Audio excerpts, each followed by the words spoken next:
আজকের ভিডিওতে আমরা ইংরেজি ওয়ার্ড স্মলের কয়েকটা অল্টারনেটিভ সম্পর্কে জানবো বা সিমিলার ওয়ার্ড সম্পর্কে জানবো, যেগুলো আমরা আইএলটিএস ইংলিশের ক্ষেত্রে খুব ইজিলি ব্যবহার করতে পারবো এবং যেগুলো আমাদের ব্যান্ড বুস্ট করতে সাহায্য করবে।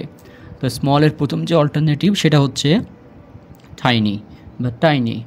যখন কোনো কিছু আকারে ছোট হয় তখন আমরা টাইনি ব্যবহার করতে পারি এবং এই ওয়ার্ডটা স্পিকিংয়ের ক্ষেত্রে খুবই উপযুক্ত। যেখানে আমরা একটা এক্সাম্পল আনছি, সেটা হচ্ছে the island is so tiny that.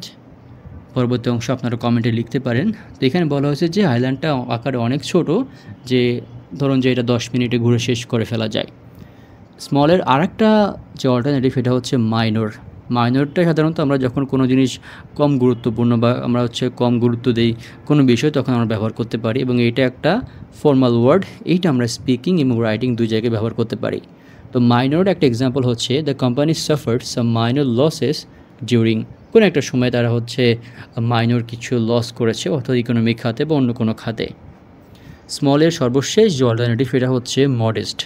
Modest হচ্ছে কোনো জিনিস যখন আকারে ছোট, এবং আরেকটা জিনিস হচ্ছে যখন কেউ খুবই নম্র বা হাম্বল থাকে, তখন আমরা তাকে মডেস্ট পারসন হিসাবে বলে থাকি এবং এটা খুবই ফর্মাল একটা ওয়ার্ড। এটা আমরা স্পিকিং এবং রাইটিং দুই জায়গায় ব্যবহার করতে পারি। তো মডেস্টের একটা এক্সাম্পল হচ্ছে the project achieved modest success in its first phase. তো এই ছিল স্মলের কয়েকটা অল্টারনেটিভ যেগুলো আমরা স্পিকিং এবং রাইটিংয়ের ক্ষেত্রে ব্যবহার করতে পারি।